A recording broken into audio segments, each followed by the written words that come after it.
especially when I was at university. I don't think I would have actually graduated had I not had assistive technology. You know, talents are going unnoticed. Hello everyone, and welcome to this first episode in our new series, What Matters in Edtech, supported by Bett. This series is all about the things that matter in education and how and when tech might help. Over the next 6 episodes, we'll be looking at inclusion and SEND, future tech and trends, well-being, innovation, empowering teaching and learning, and skills. We'd love to hear from you. Tweet us using the hashtag EdTechPodcast. This week's episode is all about inclusion and special educational needs and disabilities, or if you like acronyms, SEND. As you'd expect, the needs within SEND are broad and can include autism, ADHD, dyslexia, sight or hearing impairment, and a whole range of other things which often intertwine and vary according to age, geography and gender. In England, the current percentage of pupils identified by the Department for Education with SEND stands at nearly 15% or 1.3 million pupils. But definitions of SEND can be broad, are often tied up with funding and are sometimes impersonal to what is a hugely diverse spectrum of learners. Here's SEND specialist John Galloway to tell us more. People working with pupils with SEND in England abide by the Special Educational Needs Code of Practice issued in 2015. And that gives a definition that says a child or young person has SEN if they have a learning difficulty or disability which calls for special educational provision to be made for him or her. So that's a rather vague definition, because it says, do you need extra provision for this child? It doesn't, for instance, if a child's dyslexic, you might think they're dyslexic if they're 2 years behind in their reading age from their chronological age. Yeah. So the definition is nothing as precise as we might perhaps want it to be or hope it to be. I mean, there is a longer definition, that bit I've just quoted you. It goes on to say a child of compulsory school age or a young person has a learning difficulty or disability if he or she has a significantly greater difficulty in learning than the majority of others of the same age. Well, significantly greater difficulty in learning, does this child stand out from their peers? Well, that might be different in Esher to what it is in Newham. Yeah, so it is, yes, very imprecise. Someone hoping to break down our understanding, identification and support for SEND learners is Dr. Duncan Astell. So I'm a researcher in Cambridge, and in our lab we are interested in how children develop through childhood and into adolescence, how their cognition develops, how their brain develops, and in particular why it is that some children struggle. So we look at that in lots of different ways. Maybe it's to do with something that's involving their environment and their home life. Maybe it's to do with some kind of cognitive challenge that they face. And so we try and gather data on the different routes to being a struggling learner. And we try and combine kind of things like neuroimaging, so imaging the brain in children, assessment of different types of cognitive skills, with different ways of analyzing data using things like machine learning. What's kind of quite well acknowledged, I think, in practice is that if you had 2 children who had the same label in terms of special educational needs, for example, 2 children had ADHD, it may well be the case that those 2 children actually don't have that much in common in terms of the specific profile of challenges that they face. Whereas you might get 2 children who have different diagnoses or different labels who have a lot more in common in some senses, and loads of children who have no diagnosis whatsoever who have very similar challenges. And so we wanted to see whether we could find an alternative way of identifying different profiles that exist within a large cohort of children who are identified as being struggling learners. And so what we did is we, in collaboration with lots of researchers here, including Joni Holmes and Sue Gathercole and others, we opened a research clinic where practitioners like educational psychologists, special educational needs coordinators, people in child and adolescent mental health could refer children that they thought were struggling. And they would come and see us, and we would do lots and lots of assessments. And so we'd build up this really big database of all the kinds of profiles that you might find amongst kids who are struggling. And then we fed all the data into a machine learning algorithm, and it learnt about the kind of underlying structure of the data. So whether there are particular common profiles that exist. And we could then test whether, if children have had a diagnosis, does that predict what the machine learning will learn? And the answer is that it doesn't very well. So the kind of diagnosis the kids had didn't predict very well the kinds of profile of difficulty that they had when they came to see us in the clinic. Very, very interesting. And so what does that mean in terms of assessment and identifying particular learning difficulties and how we might help address them? I think it confirms what I suspect many teachers have known for a long time, which is that when a child arrives in their class, looking through their file and finding out whether they have a diagnosis or not doesn't necessarily provide them with much information as to how they might support that kid. And that's because the label itself isn't very predictive of the kinds of cognitive difficulty a child will have. So firstly, it confirms that. Secondly, it identifies different cognitive profiles that are common. So, for instance, there are lots of kids who have short-term and working memory impairments. There are lots of kids who have more kind of phonological, so sort of listening and decoding skills impairments. The next challenge is then to think about how is it that in the future we go about identifying those kids if their diagnostic label isn't very predictive of having those challenges. And one of the current big limitations is that schools can't really afford to get detailed assessments of kids who are struggling. So in recent times, the provision of educational psychological services has scaled back massively. And so there's a massive need really for some kind of technological innovation to try and deliver affordable and usable assessments of different cognitive skills that teachers and special educational needs coordinators can use to try and help guide them as to which areas of cognition children seem to be struggling with. In this episode, we look at those working across teaching, learning and research, supporting those with special educational needs and disabilities, and how their efforts are making way for better identification of learning needs, better innovation in assistive technology, and more inclusion in the classroom, at a time when grade pressure is charged with marginalising SEND learners.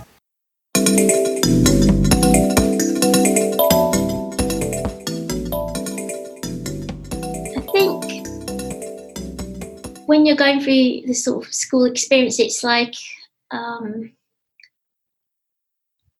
it's pretty challenging when people don't understand the hidden cognitive conditions such as autism, dyslexia, ADHD, that kind of thing. And unfortunately, it's still happening where it's a kind of every cat fits all. The education system is still flawed. I mean, you have pockets of amazing schools where they are supportive, and you have like SEND staff, but at the same time, a lot of potential isn't being tapped into, unfortunately, because all they want to do is meet the legal obligations of trying to get young people to just pass, whereas their true potential and the fact that creativity isn't being nurtured in the education system, I think that's quite a tragedy, because had I had that support, I mean, I'm working as a designer now, but I think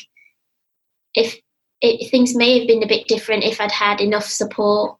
I was fortunate to eventually get support in secondary school, but it was pretty challenging at primary school level, because I think teachers are pressured with numbers and that obligation to just get children through. the experience. So it's difficult to really speak on behalf of a teaching institution because they have to work hard and they're under immense pressure, to get young people to progress. But at the same time, talents are going unnoticed. I mean, if you're asking, are pupils with special educational needs and disabilities more likely to get off-rolled, then yes, they are. Yes. And I think the stats will show you that. The challenges to schools for implementing support for SEND are many, and they don't just finish once students have left for further education or employment. Sarah Jones is a Year 3 and 4 teacher and head and SENCO in a small rural school in the north of England. I think one of the big things at the moment is probably everybody says is funding and having enough money to put in the intervention. So not necessarily interventions in terms of removing children from class or extra teaching assistants or SEN assistants, but kind of the time to buy resources, because there's a lot of really good resources out there, but a lot of them come with quite a high price tag. And the price has dropped. The price has dropped, but there are still some, the best quality kind of technology that we use still comes with quite a high price tag. And what I find as a really small school is sometimes that price tag is massive. If we were in a bigger school, you probably can go, oh, that's okay. But in a very small school, that can be quite a challenge. Yeah, we suffer with the internet because we're very rural. The internet isn't very good. So we have to have things that aren't just internet-based. We have to have technology that does download. And quite often I have to bring iPads home to download it onto because our bandwidth isn't big enough at school. I know. No, I think my biggest quibble really would be about pupil choice, in the sense that, and pupil independence. So in the sense that you or I or any of us, when we have a task, we'll pick up the technology that's appropriate to the task. Pupils in schools may, it's either, if there's technology, so first of all, there may not be technology available. Secondly, it may be the technology that the school has, not this technology that the child needs. Thirdly, it may be that the child isn't the one who determines that this is the point at which to use technology. It could be that it's the teacher that says you may now pick up your Chromebook, rather than the child being the one who thinks, oh, this is a task I could do on my Chromebook. Yeah. So it's more about that independence and autonomy and attitude towards children and young people's use of technology than actually. I think that's possibly the biggest barrier, as opposed to actually the technology itself. Again, the recruitment process is another subject area on its own, which is pretty challenging. If you're autistic like me, it's just like I'd basically say it is a bit like Mordor, You don't know whether you're going to make it. It's really tough. Again, it's that whole, this is another thing. If you've experienced challenges in education, and then suddenly you're thrown into the employment sector, they sort of expect you to be miraculously cured, and that you're not going to face the same kind of challenges. I'm thinking interviews, for example, are pretty intimidating, especially if you're on the spectrum and you struggle with things like interpreting facial expressions, body language. If you take questions literally, so it's almost like you're set up to fail before you even start. So and applications, I'm thinking they're quite lengthy and complicated. They can be, and job descriptions too. Again, it's just not inclusive. It's just not accessible for people. And I think we can do better, because I think this system has been going on for years, I think it is really important that with our SEN children, we are helping them to become as independent as possible, because for most of our children, their need is something that they're going to have to live with for the rest of their lives. So anything that we can put in place to support them to be more independent and to develop tools that they can use throughout their life, I think is a real priority for us. There seems to be a challenge about appreciating what the technology can do and taking it out of our own personal settings and putting it into the classroom setting. Another is the preconception, particularly in the UK, I don't know what it's like elsewhere, with things like spelling, punctuation and grammar.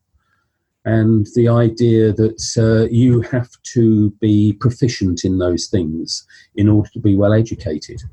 And so somebody who is creating a text, if they were using it on a device, may not be allowed to use things like spelling and grammar checkers, as we as adults would be allowed to, or would expect to in our everyday lives.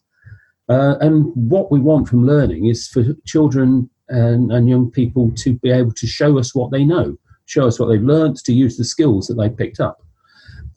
So, actually that sort of insistence can get in the way of them doing that. And instead of actually exploiting the tools that we have at our disposal, we find that they kind of, the barriers that they should be able to overcome remain. We're having to think about the spelling and the grammar and getting marked down for the spelling and the grammar, instead of simply being able to demonstrate through the device, through the screen, what it is they're able to do. And in part, that's, we can also, it means we can move away from literature. I mean, this podcast is a very good example of that. Where this might have been an article in a journal that we then get through the post. And now it is voices, and people who are listening to this may well be doing other things while they're listening to it, cooking or doing their ironing, whatever. Yeah. So it's those kinds of things, the things that we take for granted in our everyday lives. For whatever reason, we seem to don't think that they are a suitable way for children and young people to learn in schools, and yet it works for us. The recent case of Labour MP Peter Kyle asking social media users who called him thick over his writing mistakes to go easy on him as he is living with acute dyslexia drives home the point that the impact of SEND doesn't finish at the school gates. So, with all of this background, what are the tech and tools that are making an impact for SEND learners?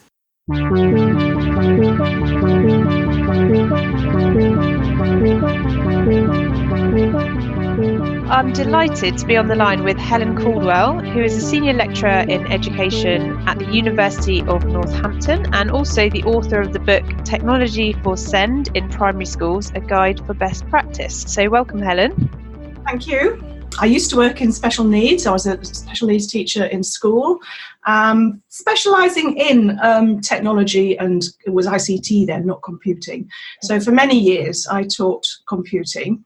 And then I moved to be an advisory teacher for assistive technology, advising schools around Milton Keynes across the age range and across the range of needs in assistive technology, so how they could use technology to support learners with different types of needs. And currently I teach computing, kind of mainstream computing. I teach teachers who are in practice, so CPD for teachers in computing, but also assistive technology. So I teach a module in assistive technology for students who are learning to gain a degree in special educational needs and inclusion. Some things are very simple, things like, talking tins, talking word processors, apps that recognise things, that help you manage everyday tasks and help do quite straightforward things. And at the other end, there are some really exciting emergent technologies, are developing. We definitely use quite a lot of technology, actually. We've got iPads seem to be our best friend at the moment. And apps, there are a lot of really good apps out there. So, for example, I use the Nessie apps, and we use Clicker to support our children with dyslexic tendencies. And actually, I found that to be really effective. But again, it's not a cheap app to have, but it's possibly the most effective one that we've had. Kind of when I first started off as a Senko, we used to use like little sound buttons. We didn't have iPads in the school I was in, so I remember having those little tiny sound buttons that would record, so children didn't have to hold things in the memory. But even kind of technology as simple as timers are really effective for children with SEN to kind of set them, you've got 5 minutes of I call it me time, or it might be, time out, or whatever it is that you want to call it. My name's Jenny Leigh Flurry, and I'm the Chief Accessibility Officer at Microsoft. So my job is to embed disability and accessibility into the culture and fabric of the company. So making sure that we essentially live and breathe inclusivity of the 1 billion plus people with disabilities around the world into our products, our services, everything we do. I think the one grounding thing we have to recognize is that technology has become a core component of the education system. And in every classroom, my kids included, technology is a big part. And then you look at disability and you look at that from the diversity of it. You've got 1 billion plus people. Most of it you cannot see. It's invisible or non-apparent. And it can happen at any time. And I think that's influenced a lot of the technology and the trends. So if I look at what I think has got massive potential, we're already seeing in the classroom and future potential, a lot of the technology is just built in. So if you look at Windows 10, built into Windows 10, you have the ability to put big fonts, big pointers, color blindness filters, control your mouse with just your eyes, and screen reader built in, as well as the ability to add on other screen readers as well. And then you look at Office and you just look at the simple features in there. Immersive Reader is the one that just jumps off the page, literally in some ways, because that's been targeted for kids with dyslexia to be able to read and edit and write sitting next to their peers, just have it in the way that works best for them. And we've shown that to have a good 10% improvement on reading rates. And then if you use that in Word, you can sit there and see your text in a way that works for you as a dyslexic kid, and be sitting next to your friend, your peer that doesn't have dyslexia, and be co-authoring, just using it in a slightly different way. I think that's incredibly powerful. Through your work, how have you seen different uses of technology help children with special educational needs or disabilities, especially with regards to supporting their learning as well? Okay, so lots of different ways. So it could be that the tech is simply a means of connection with the device. So the person using it has no learning needs, is cognitively able, but actually may have some sort of disability. And so it may be that you put in from something like eye gaze, where they simply control the screen with their eyes, or voice control, so they're using their speech. It could be, there's one pupil I work with who only has a short movement in his left hand. So he controls his computer with a large button called a switch, and a light scans the screen and hits the button when it gets to where he wants it to be. So it can be that level. It could be somebody who has difficulty creating text, and you provide software so that they can dictate to their device. It could be that they have difficulty coding, so that you use text-to-speech, or you use something like, say, a reading pen, which a little handheld scanner, which can help them read words that they're getting stuck on. Then there's things like pupils who are deaf. We may have come across the induction loops in classrooms. Pupils who are visually impaired can use braille devices where the braille isn't fixed, so it kind of bubbles up. It's kind of silicon based, and the braille dots come up. And then there's the obvious things like presenting things other than through text, so providing video or animations and so on to make the learning more immediately accessible. Obviously, the one where the device provides the voice. So people who don't have a voice, Stephen Hawking is probably the most famous example of that. And the device then becomes the means for them to be heard, to express themselves. There have been shifts recently with both Google and Microsoft. Google G Suite, particularly Google Docs, now has voice typing in it, which is incredibly accurate. It runs online, and you simply click on voice typing and talk. And Office 365 and also the installed version of Office the most up-to-date versions have both dictate buttons and text-to-speech buttons. And 365 also has Immersive Reader. And Immersive Reader opens up any text to help you analyse it. So you can look at things like the phonics or the phonemes in a document, or the nouns or the verbs. You can do things like change the appearance and change the contrast between text and background. So you could have dark blue on light pink, for instance, which some people find easier to read. Or you can use a kind of a letterbox bar that rolls down the screen. You can read a line at a time. So there are those technologies readily available. I think one of the challenges is that likes of Microsoft and Google that haven't necessarily trumpeted what they're doing, and they're doing some good things. So there's things like that. In the Chrome browser, there's quite a lot of extensions. There's the read-write extension, for instance, from Text Help, which means that you can read any text sitting within the browser. So people who may struggle with decoding text can use that quite easily.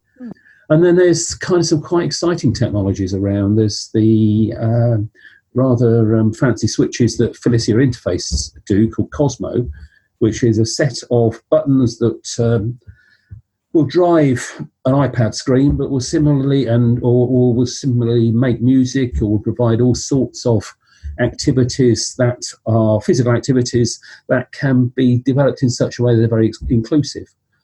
And then you've got things like Clicker 7. Clicker 7 is a very inclusive word processor, could be used by any pupil in a primary school, regardless of the level of learning need they've got.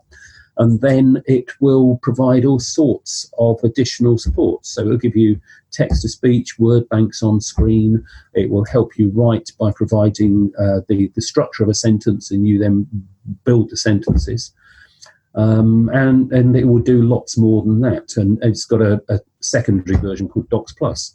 So very inclusion-focused, in the sense that you don't have to have any sort of learning needs in order to use it effectively, or you can have a whole range of learning needs and be able to use it effectively.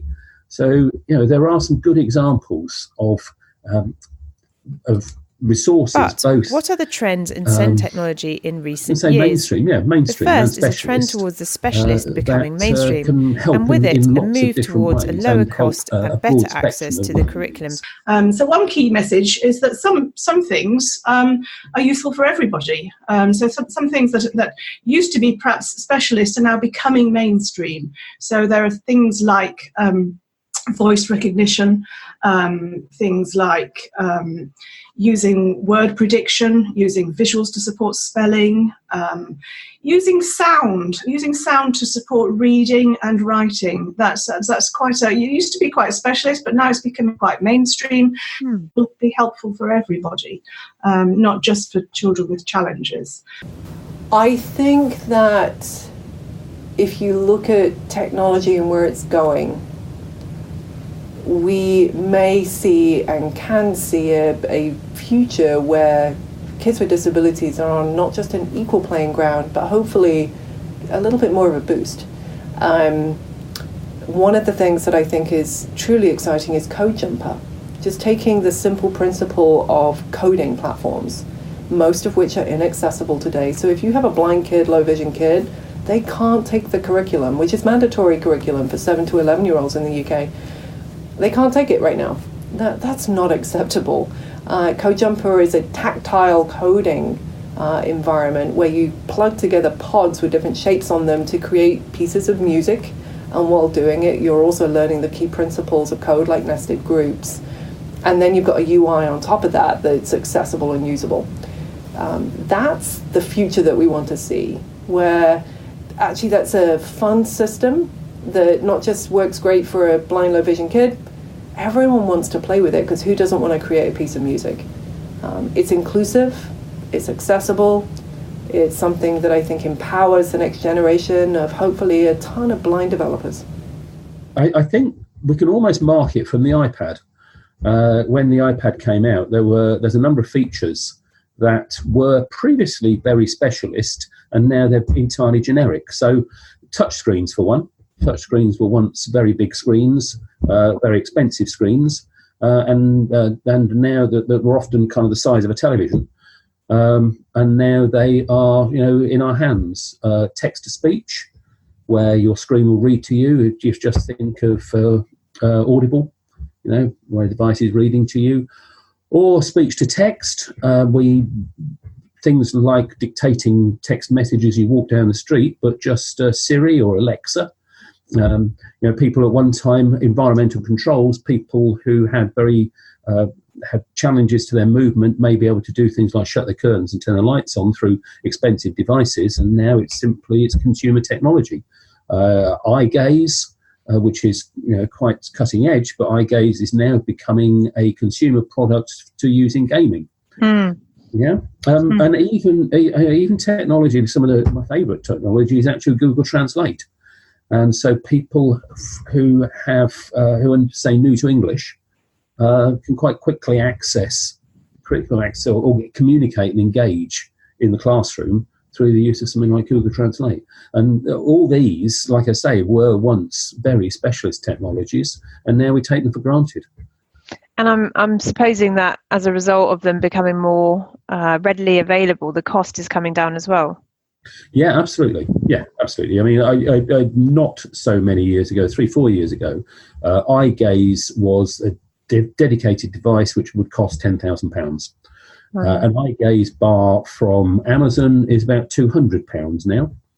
So yeah, significantly down in price. I've come across this lovely project using a robot called AV1 from a company called No Isolation, and they help children and young people who've got long-term illnesses to take part in school. So the robot goes to school instead of the child, and the child can see what's going on in the classroom on an iPad, and so they're kind of virtually in the classroom, and they can control the robot, and they can ask to speak, and they can join in conversations, and it's like they're there but at a distance.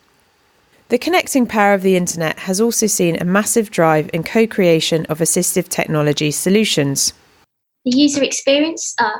I think when we're designing products and services for people, it's really important to engage the user in the end-to-end process. Now, for example, take a building that's been designed. Now, if they do engage the user, it's like a 30-minute survey, and that's it. So it's like a 30-minute survey will dictate the next 30 years of my life going into a building. It just doesn't make sense. So what we, try to champion with designers is involve the user, not just right at the beginning, but right, throughout the process, because things can be changing, and they could, it's really useful to get feedback throughout that process, because you will actually get the best product or service as a result.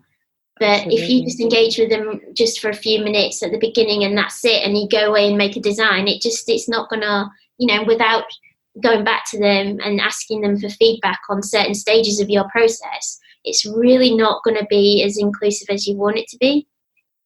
Our hackathon started in 2014, and I remember that first year, for the lack of sleep mostly, but there were 10 projects in that clutch of maybe 2,000 that were focused on disability-based projects. And it won the company hackathon. In fact, the Eye Gaze hackathon was the first winner. I scroll forward to this summer, where we had, again, our company hackathon with very little light, pizza, a lot of caffeine. I jest, but it was just a great environment for innovation. We had 280 projects and 1,900 people, and the winner again was a project all focused on epilepsy and how to track and trend those symptoms of epilepsy using a lot of the AI infrastructure that we have. I just look at that of small groups of individuals coming together to work in a passion space that really matters to them, to get nerdy. On every single table in that tent, you have a sign that says an inaccessible hack is whack, and gives detailed descriptions of how to make sure your video has captions and how to make sure your code is rightly tagged. That's a complete and utter mind shift change that we've seen. And we've seen that this is a space that a company that's got 140,000 people in can really rally behind. And some of those hacks over the years have ended up in products, and I know there's many more to come. So the Be My Eyes, I think, is a lovely idea. It's connecting blind or low vision people with sighted volunteers. So you might volunteer an hour a week in your Friday lunchtime or something from one part of the world, and you might be connected. People who are using Be My Eyes are connected with the volunteers, and they use their phones or their devices to show maybe it's what kind of tin it is, and maybe it's what colour thread they're using, or maybe they need something described, and it's connecting low vision with sighted people. That's a kind of crowdsourcing thing, I suppose. That's nice. Yeah. With this has come a drive towards SEND learners being independent and the creators to their own solutions. The other thing that I've noticed recently is that there's a lot more connecting people who are kind of makers with disabled people who need personalised solutions. So to make custom solutions for people, that's a lovely idea. And there's a charity called Remap who does just that. They bring together people who've got skills in making things and people who need customised solutions. Could be all kinds of things. I think that's an up and coming thing as well. That's fantastic. That reminds me of a kind of organisation that I came across recently called Cybathlon. And it's kind of like a competition where they get all sorts of different engineers to work with people with a range of kind of disabilities or perhaps obstacles to some of the things they want to do in life. And then they form teams and compete against other teams to kind of crack certain challenges, which I just think is brilliant, because it's also this idea of actually developing for a specific problem rather than problems that perhaps aren't always there. Yes, and it's true actually that there aren't really any kind of one fixed solutions. It's always a question of tuning the person and their range of needs. It's never so simple as saying you've got dyslexia, here's an app. It's never as simple as that. It's always individualized solutions, and the best tools, I think, are the ones that you can customize. So you can try this, you can try that, you can have this on, you can have this off, you can have this voice at this speed, or indeed you can have your own content. So apps and tools where you can put your own content into them. Those are the ones that are really valuable. However, broad knowledge on assistive technology and how to assess what is having an impact is still limited.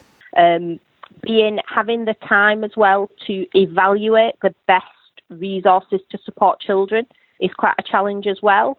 So I'm kind of always seeking advice from other people, from agencies or research online as to what are the best resources to support. So children, for example, we've got quite a high number of children who present with dyslexic tendencies. So finding the best resources to support them as well. Well, I think unfortunately there's still a lack of knowledge generally amongst parents and teachers about what kinds of assistive technologies there are out there. It's not something that's regularly taught. I know I'm running a course right now, but I don't know of very many courses like that. And so, a lot of teachers don't really know what's out there. What we would do is try and get people to think about what an inclusive classroom really does look like. There are, however, some guiding methodologies for educators interested in inclusivity. Cognitive accessibility is something really new to that agenda.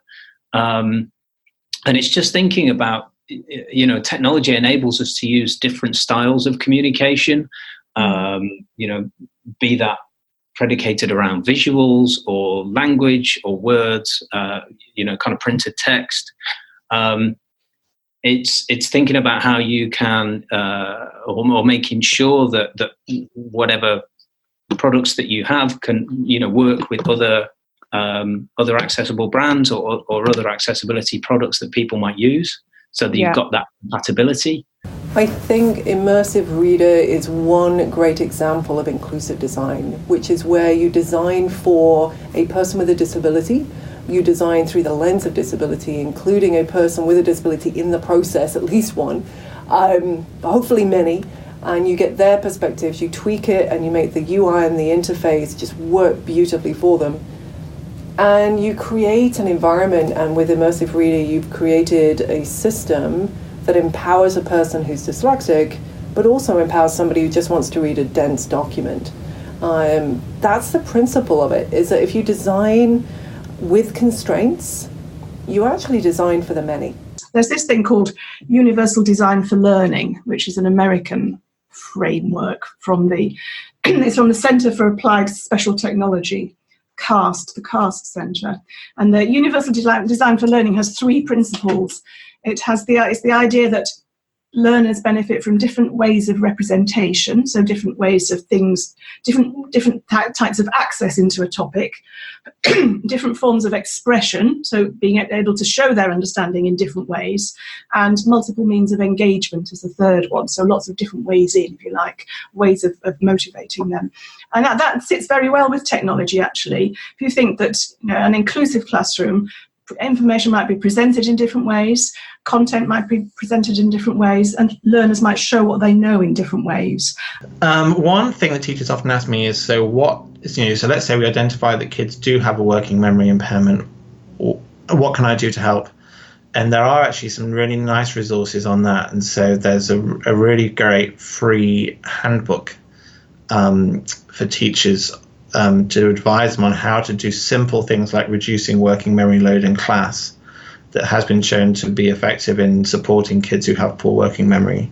So those sorts of practical workbooks are quite rare, but where they do come up, they're super duper useful.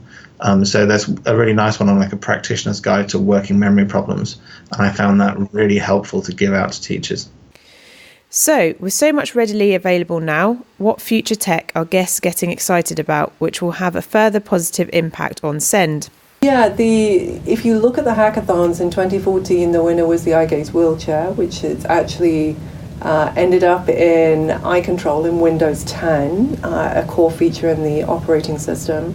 In 2015, we had the Learning Tools hack team, and that ended up with Immersive Reader and Learning Tools, which is now just embedded into our browser, into Word, free tools that are used by over 16 million people a month. We've also seen other projects come through, probably the most infamous being the Xbox Adaptive Controller. I remember that one coming in the tent, and that was really about how could you game as a veteran. Whether you have 1 limb, 2 limbs, 4 limbs, whatever you may have, how can you game? Because opposable thumbs are currently needed for most controllers.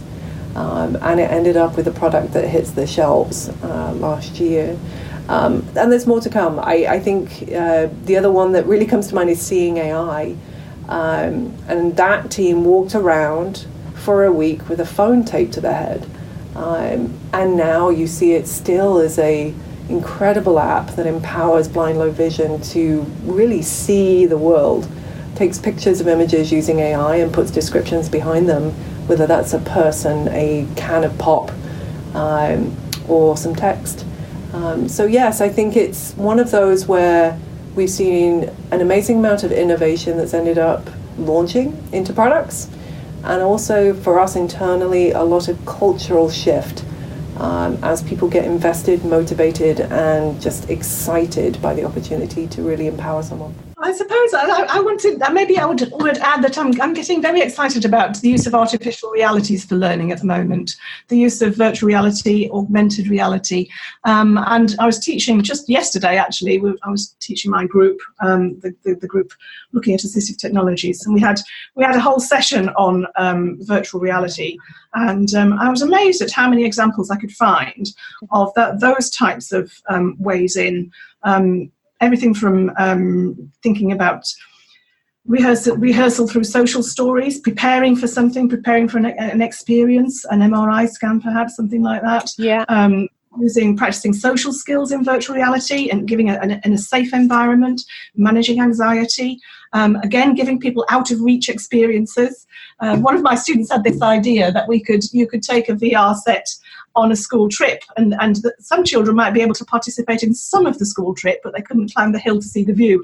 And they could be at the bottom of the hill with their virtual reality headsets on. That was a good idea. Cool. So lots of potential for using these immersive technologies, I think. Extrapolating this to the workplace are Lena Hack, a senior UX designer and BBC neurodiversity lead, and Sean Gilroy, head of cognitive design at the BBC. So my name's Lena, and I work as a senior user experience designer for BBC UX and D, our UX and user experience and design department. Yeah. And I also work with Sean on initiative, the BBC's neurodiversity initiative, and it's called CAPE, which stands for Creating a Positive Environment. Yeah, and I'm the head of cognitive design within the BBC's UX and D team.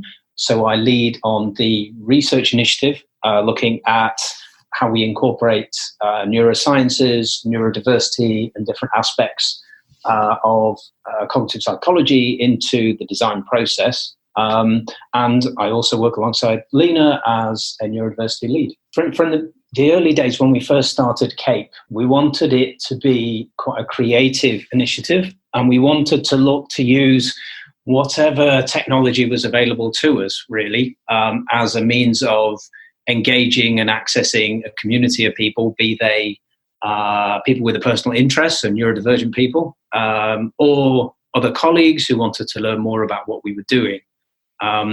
So the VR experience was something that Lena was really interested in creating, and it took us a few iterations to get to that final product. It was a bit of an endeavor at the time because the VR technology was quite new.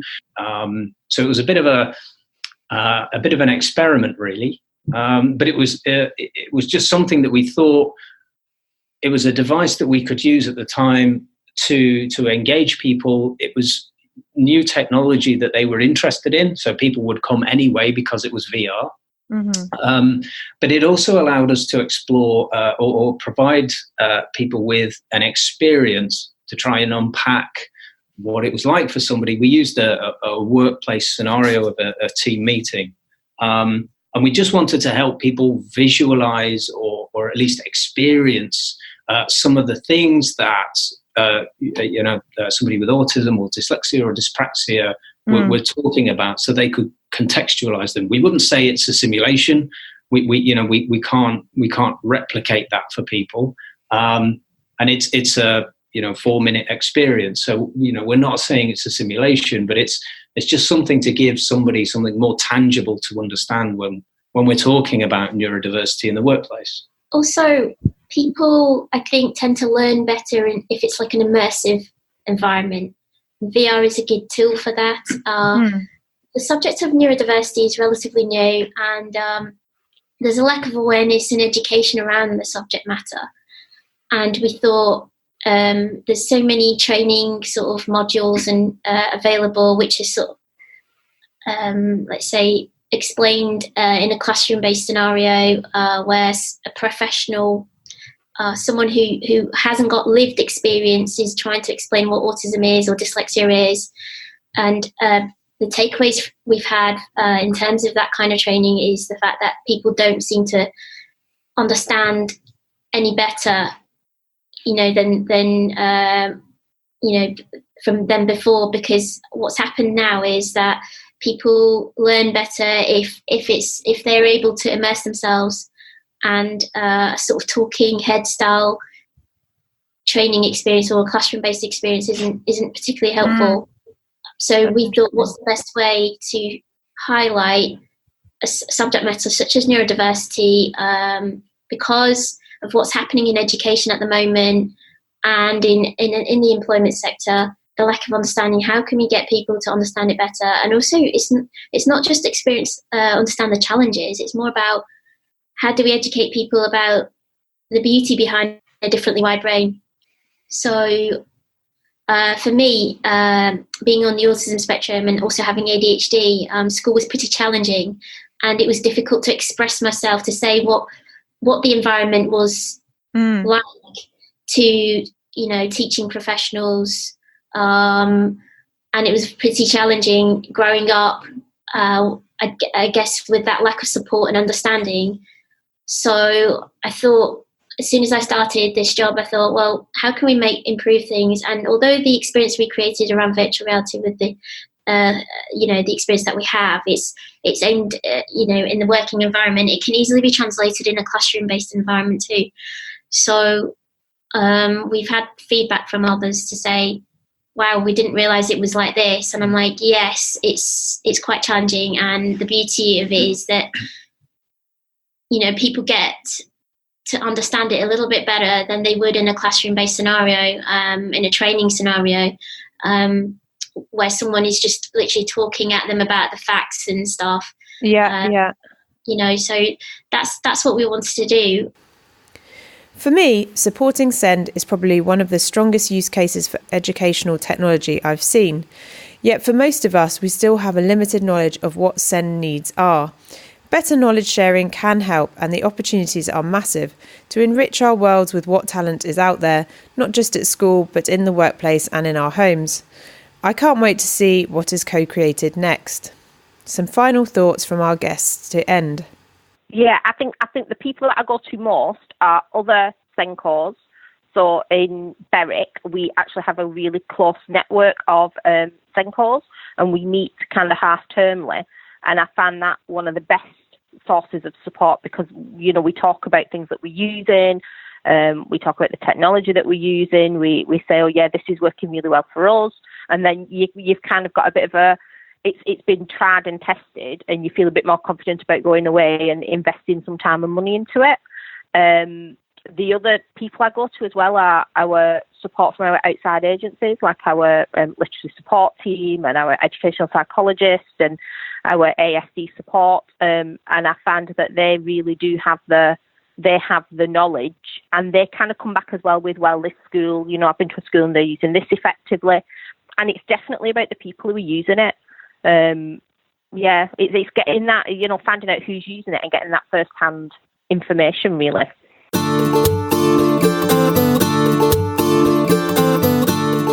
That's all for this week. Thanks so much for listening in, and huge thank you to all of my guests, Bett for supporting, and the amazing SEND Twitter community who rallied around and helped tweet suggestions for this episode. You are all amazing. You can continue the conversation online at #EdTechPodcast, at PodcastEdtech, and on all the social medias. For more SEND content and support, check out the Bett 2020 programme, where SEND and inclusion is a key theme, supported and advised by some of this week's podcast guests. For all the show notes, including resource and reading recommendations, it's the edtechpodcast.com. Have a great week. Cheers, Sophie. Bye. Bye. Bye. Bye-bye.